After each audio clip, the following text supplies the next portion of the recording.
First, it will be a short introduction, and then I will give you a presentation of the website, and also give you some information about the formal test possible to take on the website, and some news, coming news, and perhaps some thoughts about the future.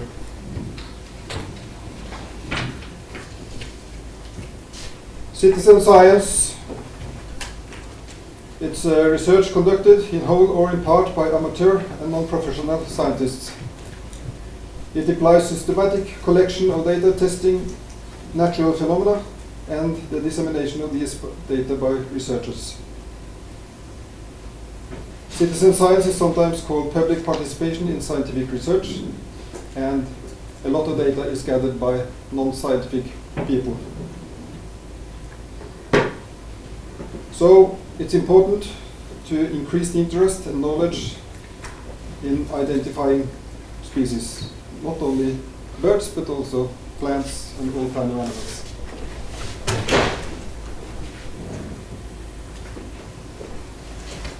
Knowledge about how to identify species is essential, because citizen science is depending on data collected by amateurs and observations registered on Arco, eBird, and a lot of other similar data portals in other countries. They are used in area planning, in area management, and an increase in the amount of data is very important in the future. And the number of our research papers is increasing every year. And the importance of citizen science will continue to increase because the problems in nature are not declining. Climate change and the other things written here. So it's very important to increase the interest for recognizing species, because the school system is not very good, at least not in Norway. Probably other countries as well.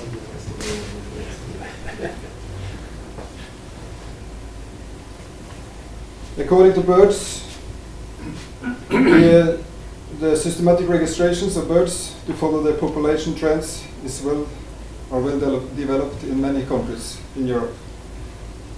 Birds are indicators of sustainable development in EU and also in many other countries. In Sweden and Norway. The shortage of volunteers are, however, apparent in many countries, also in Norway. So, therefore, in 2006 I started a field study, and I opened this internet tool for identifying birds. And this has shown very useful in Norway, because the number of volunteers in the breeding bird survey have increased. And without this program, it has not been possible to gather so much data that we have. And these results are presented, and other countries want to do similar things. So for the moment we have started it in a similar program in Bulgaria, in Latvia, and Serbia, and it is in cooperation with me.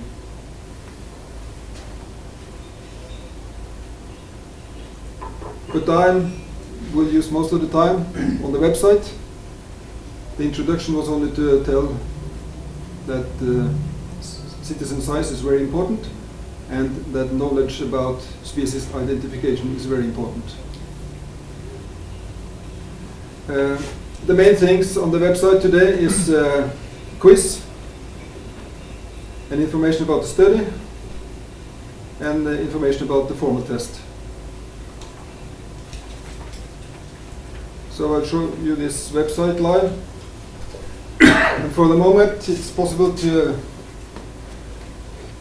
take a look on birds and mammals and tracks. Birds is for the whole Europe. Mammals is only for the Nordic countries, and mammals is only, the tracks is only for Norway. So if we continue on birds, you can see the countries involved in this project. And Russia is huge, so it's divided into different regions. And here is the training quiz and some information. Here is information about the study. And the study is national in Norway and some countries, but we also have a study that is for the whole Western Palearctic and all the birds in Western Palearctic. And this study is open for all of you. And we also have Swedish and Finnish students in the national study in Norway, so it's possible also to join the national study. The Western Palearctic study that you find information about here, the teaching is in English. And we visit 3 hotspots in Europe, or in Western Palearctic. It's in Morocco, and it's in Bulgaria, and it's in Finnmark, northern Norway. But first I will show you the training quiz. Some information, and here we go to the training quiz. You can choose between different options, and the easiest one for beginners is pictures and sounds.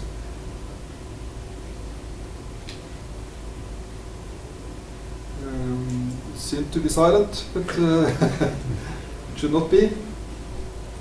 Perhaps we'll try another one. Are the loudspeakers not? Probably not. I'm not sure if they are connected or not.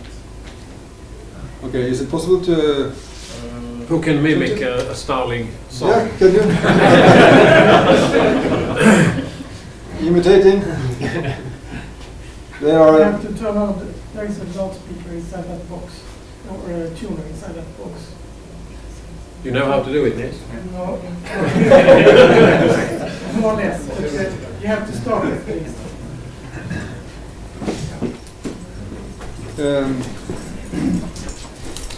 If someone can imitate the starling, I would be appreciate that. At least the starling is very clever to imitate other birds and even other sounds in nature. And Try again. in Denmark, Roskilde. Try again. Perfect. Tack Eva. Yeah. And in Denmark, the one starling learned the whistle from the train when the conductor tells to the driver that it's okay, you can continue. And he continued to drive before everything was ready, so it was quite dangerous. So we had to shoot him. Driver was starling.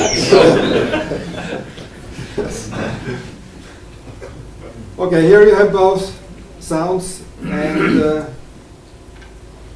and picture. And if you put the marker on the picture, you can increase the size to see the details better.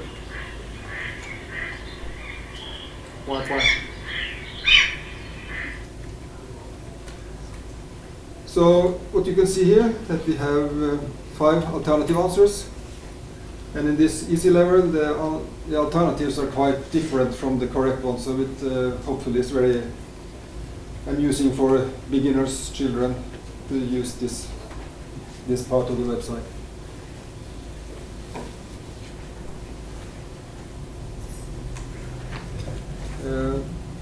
It's essential to know the bird's appearance and bird sounds without having both. So therefore, most of the pictures are here. And here we have a result list.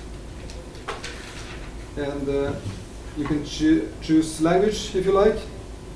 For the moment it's about 15 different languages on the website. Swedish will be there within a couple of weeks. And you can choose the area, all birds in Western Palearctic, or you can choose a special country, like Sweden. Or if you're going to Spain on holiday, you can choose Spain as an area, and you can train on Spanish birds before you go there. You can choose level, 1, 2, 3 or 4. 1 is the easiest one, 3 is the formal test level, and 4 are all the birds observed in Sweden.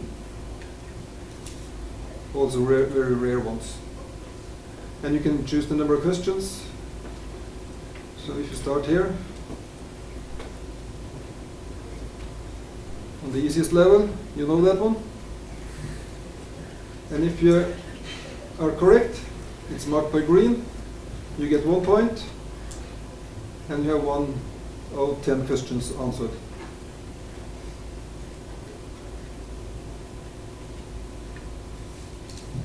This bird has been seen just outside this building. Yeah. The either. But let's, well, we can take this one correct. And now we have gone to 2 points. And the next question is this bird that you already know. But let's say that we choose wrong answer. What's happening?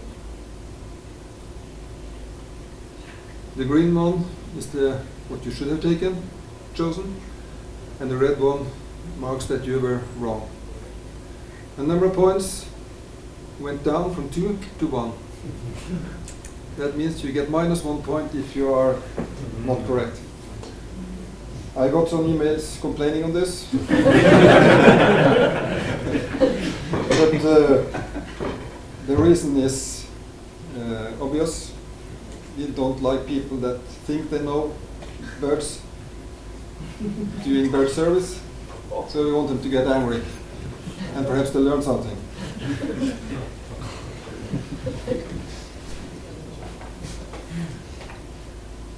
And one thing that makes this website popular, I think, it's only 5 alternative answers, and then make it possible to look in a bird book and try to compare. If you have 2 birds that you don't know exactly what it is, you will look in a book and compare these 2, and you will learn perhaps both. Next step that I will show you later is digital bird book. And then we will have an icon behind every alternative. And if you press on the icon, you will go directly to the digital bird book on that species. But you can also reach the birds in the digital bird book in another ways. So it will be a connection between the quiz and the digital bird book, and that will make learning much more effective and more funny.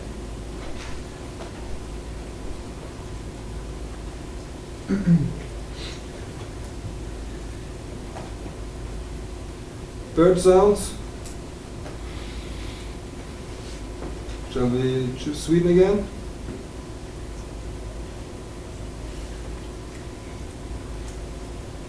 And level 3? Yes?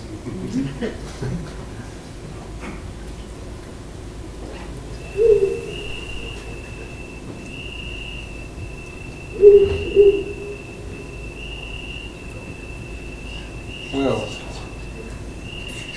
you know?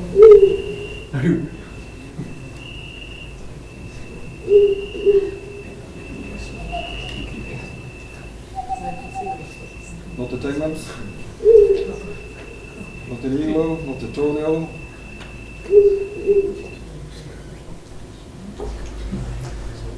What do you think? Great Gray or Euro? Euro.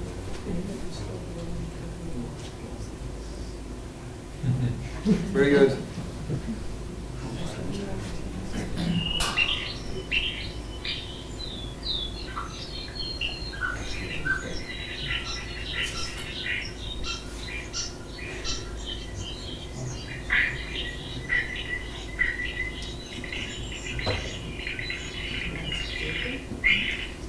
Yeah. Stalling is the proposed. The answer is correct. And for the moment we have about 23,000 pictures in the database. And we have a few hundred sounds, around 1,000 I think.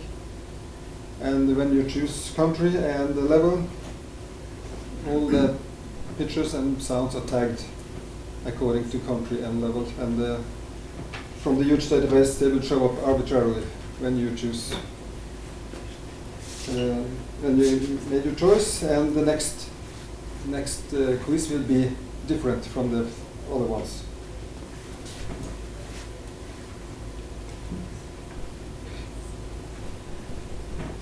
So now we have some information about this website. How many have used it before? No, not many. Hopefully you will try it when you come home. And if you find it, you think you manage, you can also try the formal test. Here is possible to send your application, and you can choose the country if you want a national formal test, or you can choose the birds in the whole Western Palearctic. And you can see that birds' appearance and birds' sounds are two different formal tests. And birds of Western Palearctic appearance and sounds is also two different formal tests. And then you have to give some personal information, and also the size of the T-shirt. So if you pass the formal test, you can get a beautiful T-shirt for free, of course.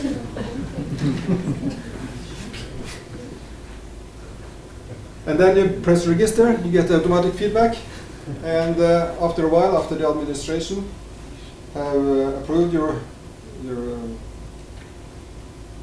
application, then you will get codes, and you need codes to take the formal test. So you copy the codes and have them here, and then you press next, and then you start the formal test. And the formal test is going on exactly like the training quiz, but you don't get the answer immediate, because then you get shaky if you are not as lucky as planned. So I'll tell you a little bit more about the formal test. You get credit, study points, and 60 study points is the work the whole year for a student. Will give you 60 study points. So if you manage to take the national formal test on appearance, you will get 15 study points, also for sounds, and for the Western Palearctic, it's 30 and 30. And it's not possible to take more than 60 study points on this, because if you know the birds in the whole Western Palearctic, you probably also know the birds in your own country. It is no cost for you to take this formal test. You can take 3 different, you can try it 3 times, and then it's not more. And your marks will be given to you directly and will not be delivered to all others. So you don't have to be afraid that your result will be official.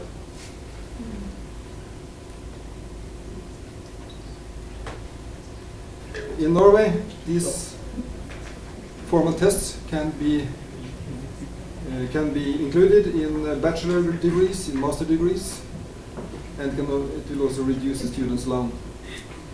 So it's quite popular to take these formal tests in Norway, if they can, for training on birds.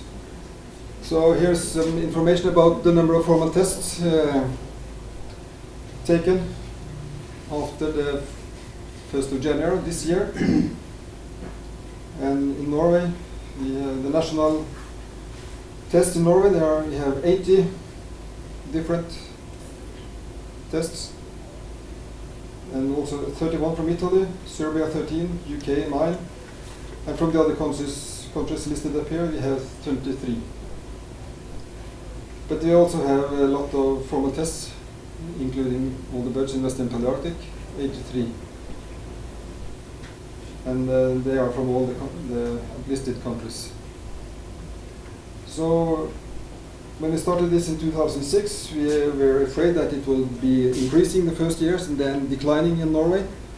But what we see is that it's increasing and increasing and increasing all the time. Number of users are increasing, number of formal tests are increasing, number of people that want to join the field study is increasing. And we start with 25 students every year, and for the moment we had 200 people wanted to follow this study. And also in Bulgaria, Latvia and Serbia, there's a lot of students that want to join this field study, and that is very good for the breeding bird service going on in these countries. So this is higher number than ever. It's very impressive, in my opinion.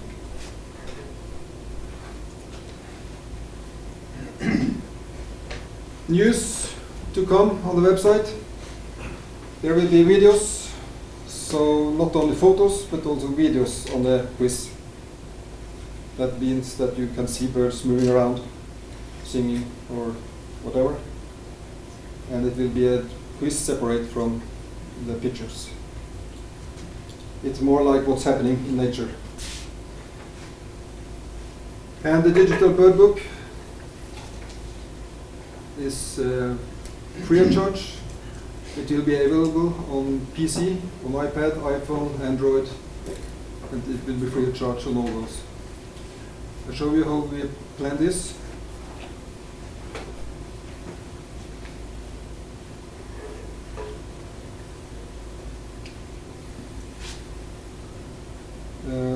This is still under construction, and there's some welcome information, and we have pictures here, but we can also select the special species to look at.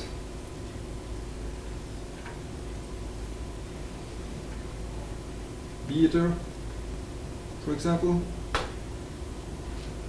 and here is the bird, and it's marked what to look for to identify that bird.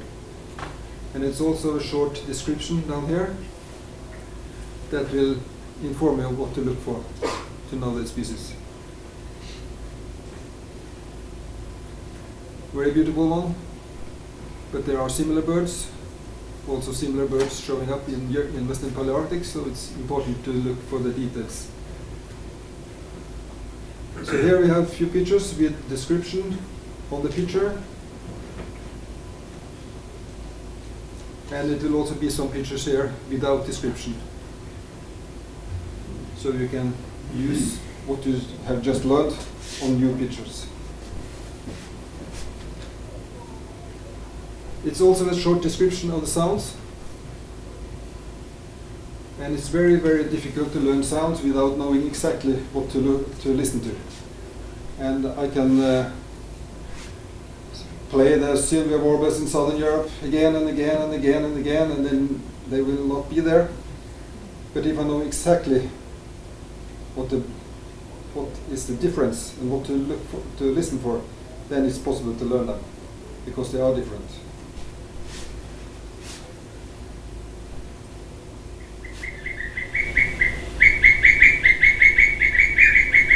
So if you're going to Spain or Bulgaria or other places in Southern Europe, and you hear these sounds over, it's just to look up, and flocks might pass by.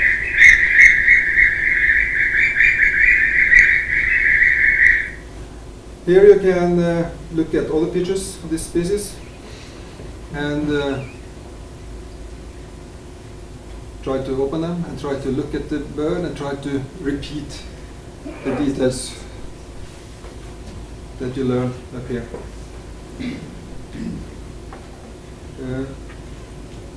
Go back, try to look at another species.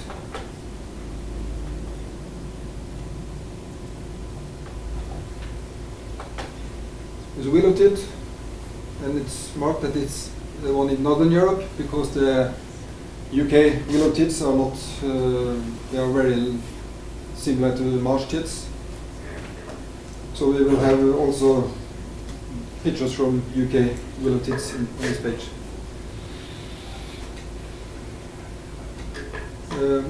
It's the same, you can read about appearance, you can see the appearance marked here. And in this box, that's so far in Norwegian, it's facts about the birds. You can also get information about similar species. And if you press the similar species, you can get them both on the same screen simultaneously. And then it's very easy to compare two different species. What is the difference between willow tit and marsh tit in Northern Europe? And what shall you look for to learn them? And again, there's a lot of different pictures. Some with description and some without description.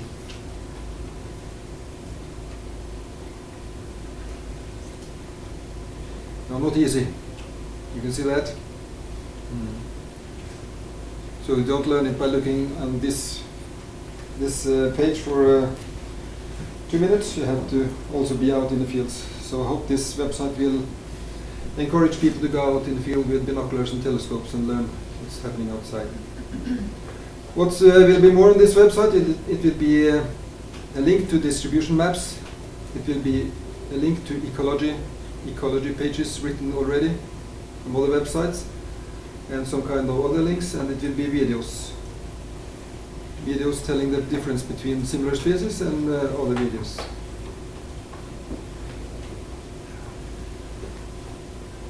We are trying to create some kind of key. If you have seen a bird that you don't know what it is, perhaps you can give some information here and find out. We can put in some information, part of the name. It can be gear. If you see a green bird or something, it's still not green birds here, but if you write part of the name or part of a color, you might get pictures of all the birds that have that color.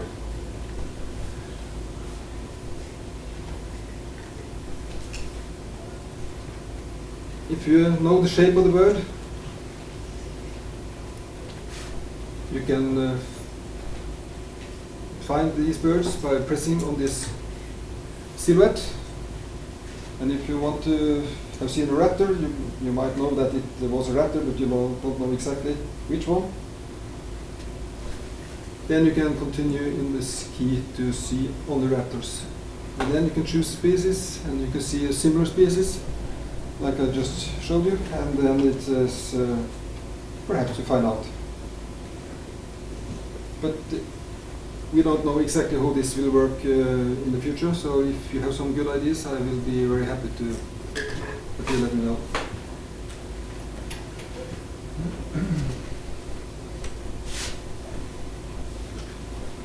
Several birds singing simultaneously. If you don't think that the sounds are difficult enough, you might also, shall we choose Western Palearctic?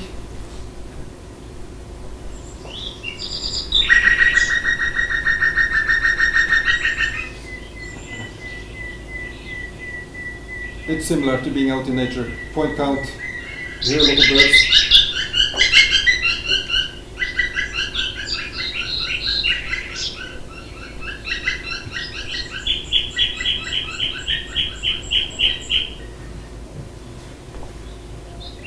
Well, some ideas? Black woodpecker. Green woodpecker? Green. Or black? Green. Black. Green and black are very similar.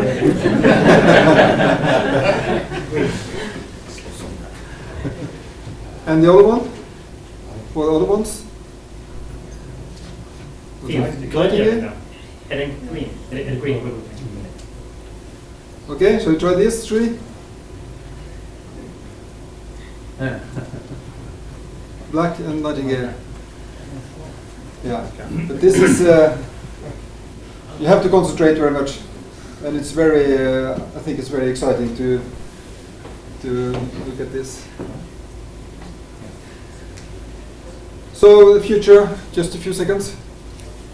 We can increase this as much as we like. The platform is there. It's only to use it on butterflies, reptiles, flowers, bumblebees if possible. Dragonflies. We need a lot of pictures. And I have a lot of economic support. And also from the formal tests we get economic support from the Norwegian government, independent of the country you are coming from. Thank you very much for your attention.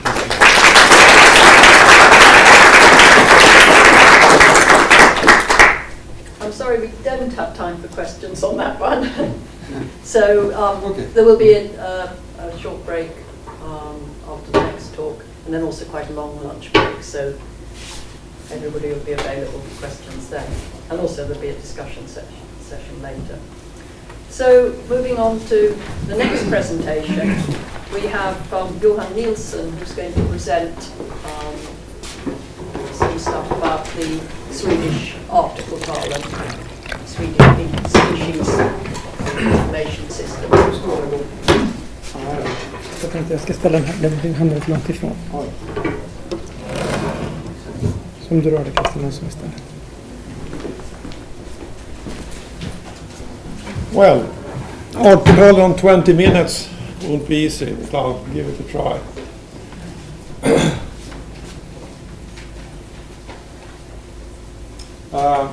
In this database we got 40 million sightings reported. We had last year, due to Google Analytics, 365,000 unique visitors. 90% of those came from Sweden and 10% outside Sweden. Maybe it's Swedes on vacation, I don't know. We got 5 questions on sightings every second. And a question for sighting is, for example, a list of birds, pictures, maps, histograms.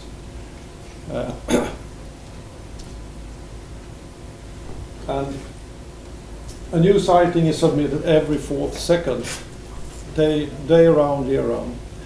A typical day in April, we got about 25,000 sightings reported.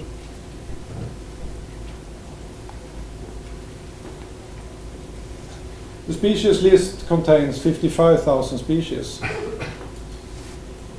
and about 30,000, 55% of those are submitted into Artportalen. And those are not submitted into the Artportalen is small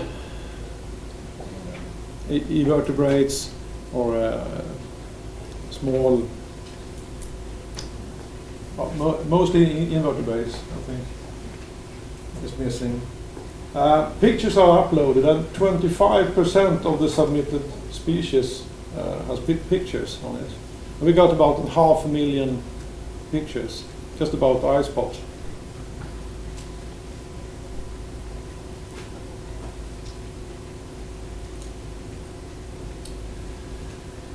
The Swedish authorities began to use the system in 2007. The Artportalen was meant to be for the public, for first the birders, and then for the entomologists and the botanists and the mycologists. But many on the Swedish authorities, when they were in the weekends and made some observations, they used the Artportalen. But when they came to their work, they started to use their own not so good system on the county administrations or the municipality. But around 2007, a lot of county administrations and municipalities decided to, why don't we use Artportalen in our work? And today, the system is used by the Environmental Protection Agency, all county administrations, most of the municipalities, Board of Agriculture, forestry agencies, transport administration, and a lot of forestry companies. For example, when they want to certify their wooding, they had to ensure that they have search in the database for red-listed species, so they could spare those areas where there have been red-listed species. So today the Artportalen is a cornerstone in Swedish Nature Conservancy, and a lot of who works on the county administration and the municipality administration, they say, I don't say, but they say, if the data isn't in Artportalen, the data doesn't exist. Because if they search in this database, they will have an answer in seconds. If they're going to search anywhere else, they had to use hours to just get the information. And they won't, because they haven't that time.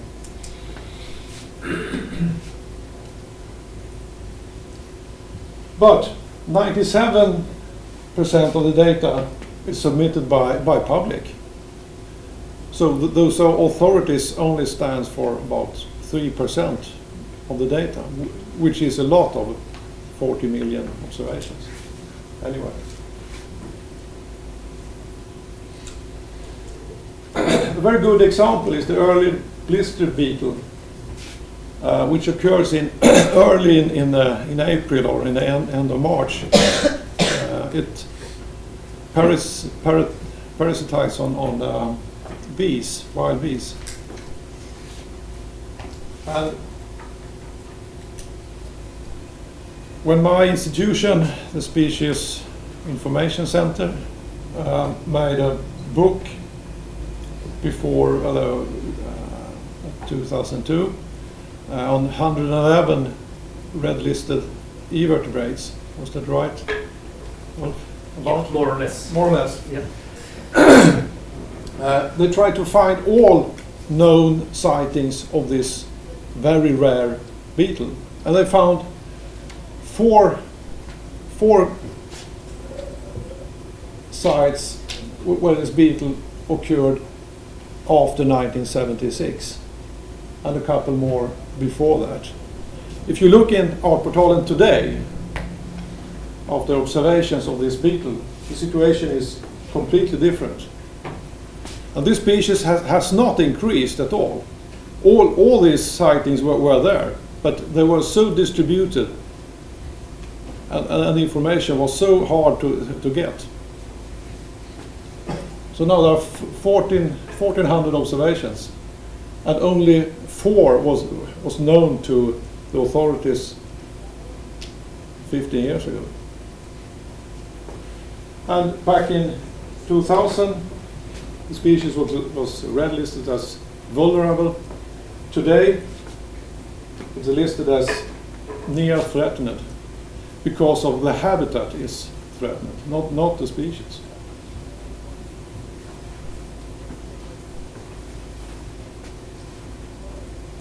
Another example is the map butterfly. And this butterfly, Sven, do you know which year it came into Sweden? 10 years ago. I think it was early 90s. 1982. 1982, yeah. 1982. This butterfly has 2 generations. And this is the spring generation, and another one is the summer generation. And this butterfly need to have 2 generations. And the vegetation period must be long enough for the butterfly to have two generations. And it lives on nettles, blister nettles, which is not unusual in Sweden. And you could follow the expansion from 2003 when we started the butterfly report scheme.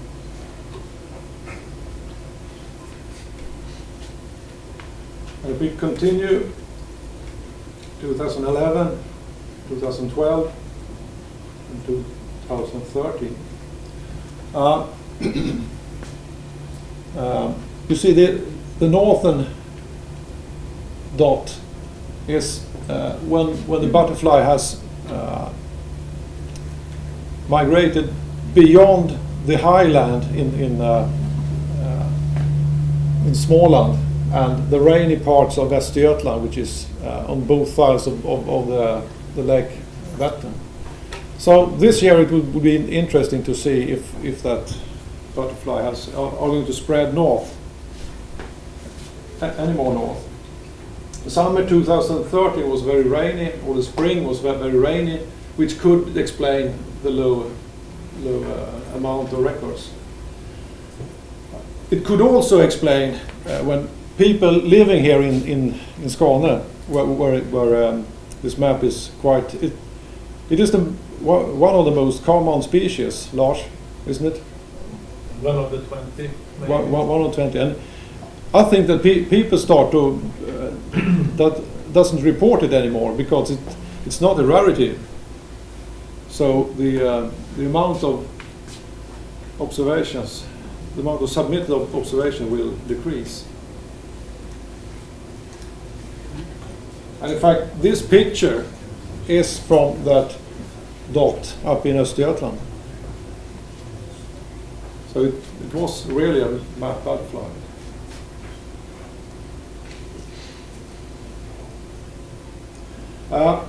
I would like to to describe the recording scheme divide it into two kind of systems. I think it's important to know what kind of system it is. And the first one is task focused. This is an activity. And the other one, the observation focused system, is more of a tool. And you see a lot of record schemes all over the world, and they are often one of these two kind of system. The task focused is much easier to funding because you have often a limit. It's easier to define the task, and then it's much easier to fund a project that has an end. If you have the tool, for example, the art portal, it's much harder to get fund for a project that never stops. It's never is ready.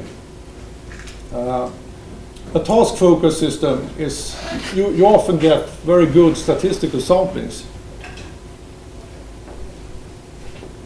On the other hand, an observation-focused system, you get a very large data volumes. You could give the submitters instant feedback, because if you have a task focus, you don't want to let the submitters.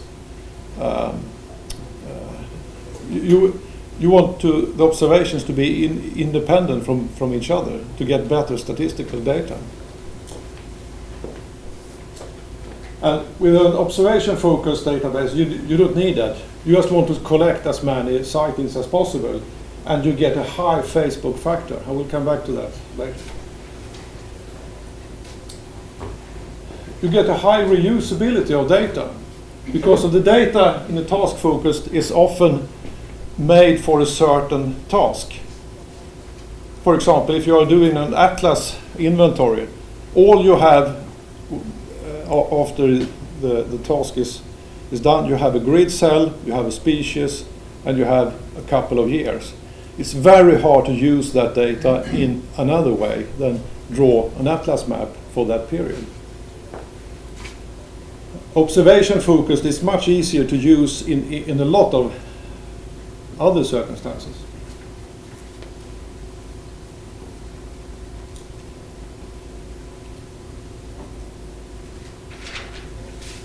An observation-focused database is often very user-oriented. Let the user decide what to be inserted in the system.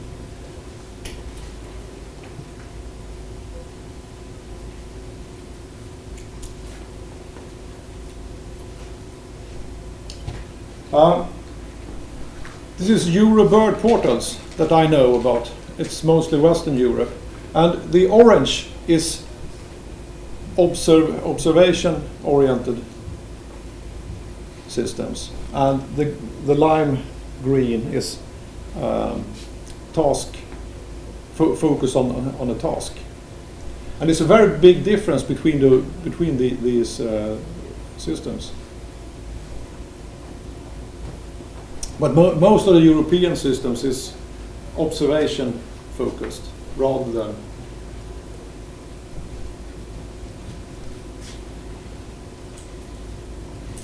an example of this is from have you seen this map before? gbif.org/occurrence. You will have it. It's quite amazing. If you see over England and part of Germany, you have a grid, because this data came from task-focused systems, and it's often grid-based. And the data is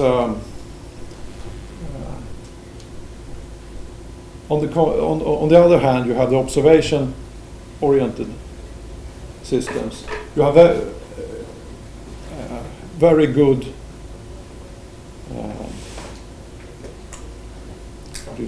coordinates on the observations. And if you see in Sweden, you could zoom in very much before you get any raster at all. Holland has very good data, Norway and Sweden, but if you zoom in other countries, you will have most of the data is grid-based, which means that you can't use it for authorities can't use that data because the data is so hard to use in that.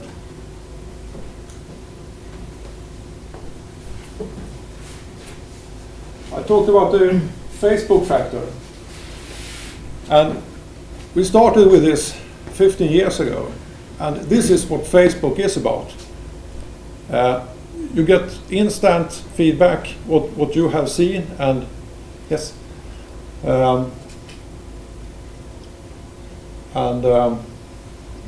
this is how you update your status. I was there seeing those species with those pads, instead of take a picture of my food and say I was there and eat dinner.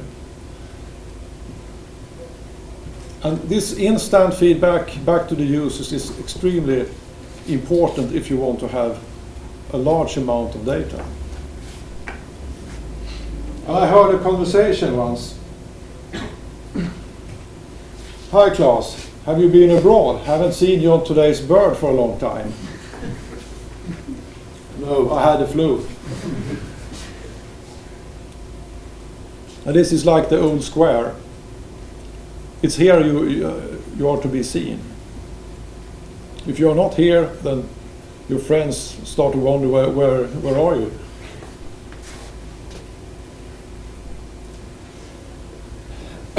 If you have 40 million sightings, you want to see if you could do something. We're going to hear Åke talk about the real stuff. This is the quick and dirty. And you could do a very simple index, report index. Just divide the observations of species with the total amount of species. Very raw and not washed at all. Just the raw data. And if we take the brimstone, the butterfly, this butterfly shouldn't, it should be very stable between the years. Isn't that true, Lars? Yeah. And if we just use this report index, we get a straight line.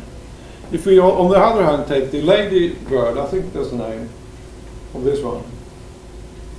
Painted Lady is the name. Painted Lady, yeah. Which reproduce in Northern Africa, maybe Southern Europe, and some years they come up to Sweden, and we have very large differences between the years. And if we take, this is the 10 months old in northern part of Sweden, we got a very obvious pattern with 2 good years and 1 bad year. 2 good year and 1 bad year. And we take the, this was March. If we move to the summer and move up to the Swedish mountains, we have the rough-legged buzzard. Exactly the same pattern. 2 good year, 1 bad year. 2 good year, 1 bad year. And it's amazing how a pattern down in a forest land in March, and you have the same pattern in the mountain in the summer. If we move over to Norway and look in the Norwegian artsobservationer, you have exactly the same. Another birding community, but the same figure. And if we move over to some those bad year, where not so many 10 months old breeding. Where do they go? Of course, they go down in the southern part of Sweden when we have good years, the years they are bad in the northern part of Sweden. But if you move over to Finland, we have another 3-year circle, but it's 1 year behind ours. So I guess when the Swedish 10 months old doesn't breed in Sweden, they breed in Norway. You finished? Okay, then I'll stop there.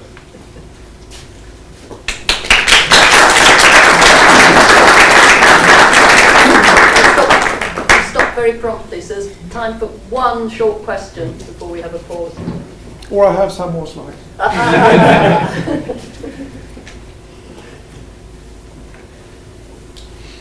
Okay, well, now it's a 10-minute break, and then there'll be the last 2 presentations, and then rounded off with a discussion before lunch.